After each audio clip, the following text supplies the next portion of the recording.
Tu vas bientôt partir au Canada avec ton chat ou alors tu comptes partir au Canada avec ton chat et tu connais pas encore les démarches à réaliser. Bienvenue, dans cette vidéo je vais essayer de répondre à tes questions.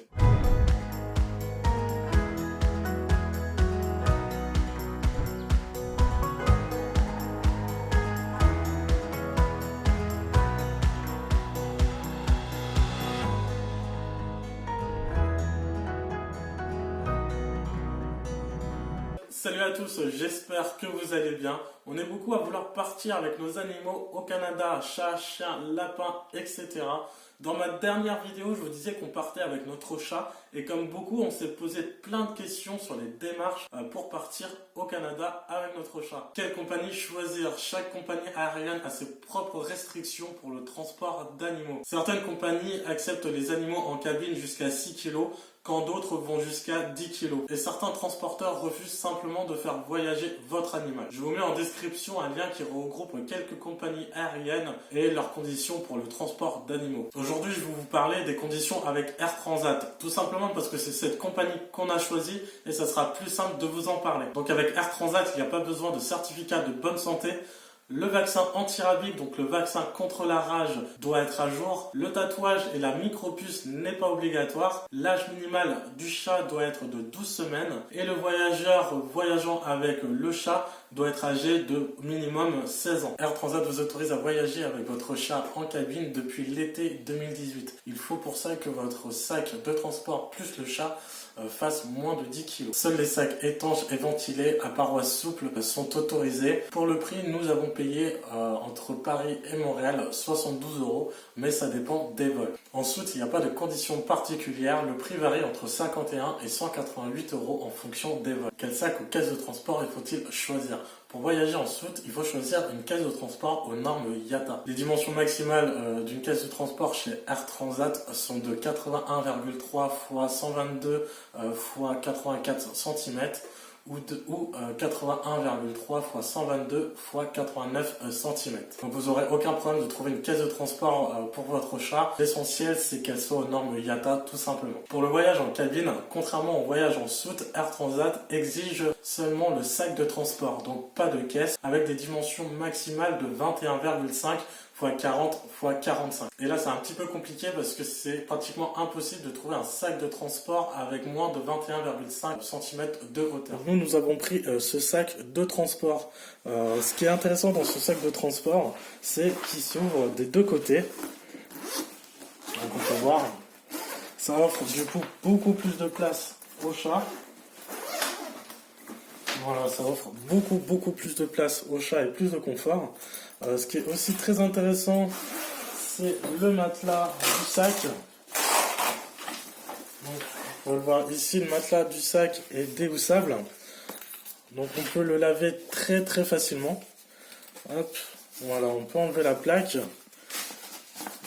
Et du coup, hop, on peut laver la housse très facilement. Donc c'est vachement intéressant. Ça s'ouvre aussi au-dessus. Et voilà, ça offre vachement de liberté au chat. On peut facilement du coup ouvrir sur les côtés. Et là, le chat, voilà, a vraiment un grand espace. Vous avez ici une petite lanière en fait qui vous permet d'accrocher votre chat. Donc si vous avez un harnais, vous pouvez l'accrocher ici. Donc ça évitera qu'il se sauve. Donc tout simplement comme ça, vous pouvez ouvrir le dessus et il sera dans le sac et il ne pourra pas se sauver. Donc c'est une sécurité.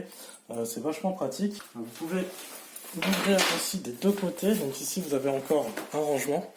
Vous pouvez l'ouvrir du côté là. Voilà, donc c'est vachement, moi je trouve ce sac vachement intéressant, surtout par rapport au niveau de la place, qu'il peut avoir le chat. Donc c'est vraiment pas mal. Ce qui est intéressant avec ce sac, c'est qu'il est pas cher du tout, il est seulement à 37 € sur Amazon. Donc je vous mets le lien du sac en description, donc si vous voulez aller le voir, vous pourrez. Mais oui, je parle de toi. C'est qui va partir au Canada bientôt? C'est qui?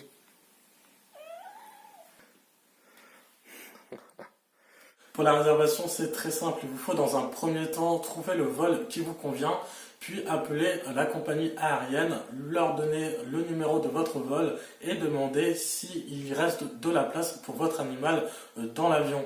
S'il reste de la place, vous pouvez réserver directement la place ou alors acheter vos billets et les rappeler après pour réserver la place. Lors de l'arrivée, l'Agence des services frontaliers du Canada inspecte les documents et fait aussi un contrôle visuel de l'animal pour vérifier s'il est en bonne santé. Cela peut poser problème si vous avez administré des calmants à votre animal qui pourraient être dans les vapes lors du contrôle. Attention, ne prenez surtout pas de pâté ou de croquettes dans vos bagages. L'importation de nourriture est totalement interdite au Canada. Quels sont les vaccins obligatoires pour emmener son chat au Canada? Même si la France est considérée comme indemne de la rage depuis 2001, elle ne fait pas partie de la liste des exempts de la rage par le Canada.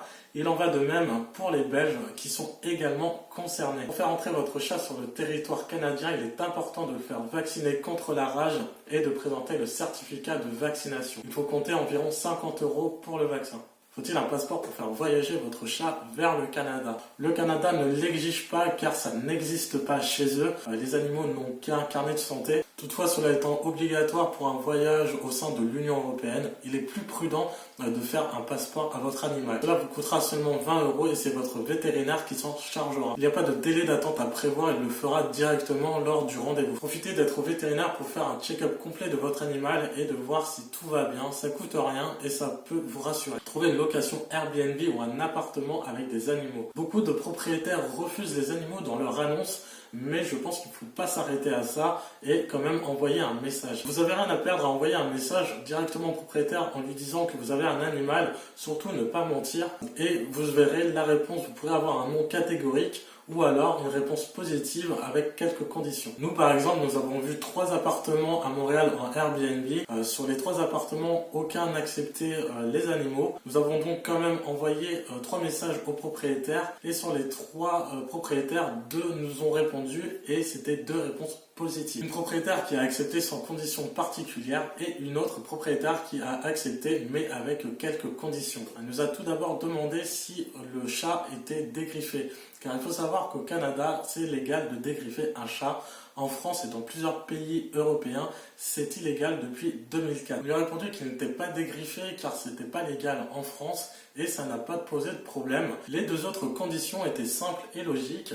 Elle ne veut pas que le chat ne soit en liberté dehors et s'il y a des meubles abîmés, qu'on les rembourse. Donc on les a acceptés et nous avons réservé cet appartement. Alors je ne sais pas si ça va être aussi simple de trouver des appartements pour les prochaines recherches, mais en tout cas n'hésitez pas à envoyer des messages aux annonces où vous voyez qu'ils n'acceptent pas les animaux. Je vous conseille, si vous ne connaissez pas la page Facebook Les Boules de Poil au PVT, je vous mets le lien en description. Il y a beaucoup d'informations concernant nos animaux, que ce soit au niveau du transport, du vétérinaire ou alors des retours d'expérience. Dites-moi en commentaire avec quel animal vous comptez partir et quelle compagnie vous avez choisi. Si tu es parti déjà au Canada, n'hésite pas à faire un retour d'expérience, ça peut être sympa. Si tu as aimé cette vidéo et que tu penses que ça peut aider quelqu'un d'autre, n'hésite pas à la partager. On se retrouve très vite pour une nouvelle vidéo et en attendant, portez-vous bien. Ciao!